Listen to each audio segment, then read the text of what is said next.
আসসালামু আলাইকুম ওয়া রাহমাতুল্লাহি ওয়া বারাকাতুহু। প্রিয় বন্ধুরা, হযরতে ইদ্রিস আলাইহিস সালাম ছিলেন ইসলামের একজন নবী যার উল্লেখ পবিত্র কুরআনে হয়েছে। যদিও কুরআনে তার জীবন সম্পর্কে খুব বেশি বিস্তারিত তথ্য নেই, তবে ইসলামী ইতিহাস এবং হাদিস থেকে তার সম্পর্কে কিছু জানা যায়।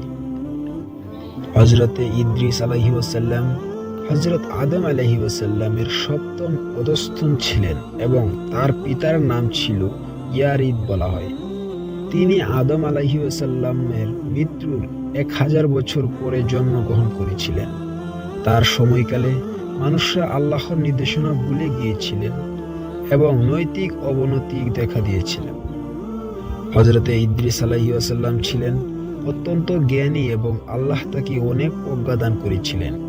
তার সম্পর্কে বিশ্বাস করা হয় যে তিনি ছিলেন প্রথম ব্যক্তি যিনি লেখার কলম আবিষ্কার করেন এবং পোশাক তৈরির জন্য সূচিকর্ম শেখেন।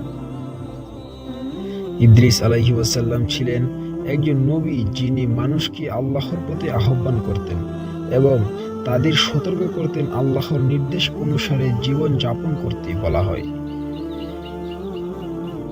বলা হয় যে তিনি আল্লাহর সাথে গভীর সম্পর্ক রেখেছিলেন এবং নিয়মিত আল্লাহর ইবাদত করতেন। ইসলামী বিশ্বাস অনুযায়ী ইদ্রিস আলাইহিসসালাম এখনো জীবিত আছেন এবং আল্লাহ তাকে জান্নাতে উত্তোলন করেছেন। কুরআনের সূরা মরিয়মে বলা হয়েছে, এবং আমি তাকে উচ্চ মর্যাদায় উত্তোলন করেছি। সূরা মরিয়ম।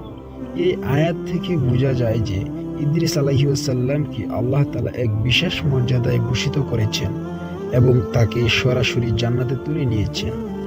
হযরতে ইদ্রিস আলাইহিসসালামের জীবন থেকে শিক্ষা নেওয়া যায় যে জ্ঞান অর্জন এবং আল্লাহর প্রতি অবিচল অনুগত্য গুরুত্বপূর্ণ এবং মানুষের উচিত সর্বদা আল্লাহর পথে থাকা।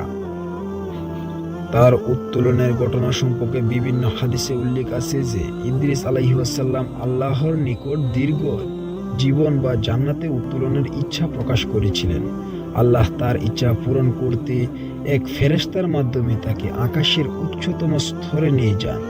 এক হাদিস অনুসারে ফেরেশতা ইদ্রিস আলাইহিসসালামকে নিজের ডানায় নিয়ে চতুর্থ আসমানে নিয়ে যান, যেখানে তার আত্মা জান্নাতে প্রবেশ করে।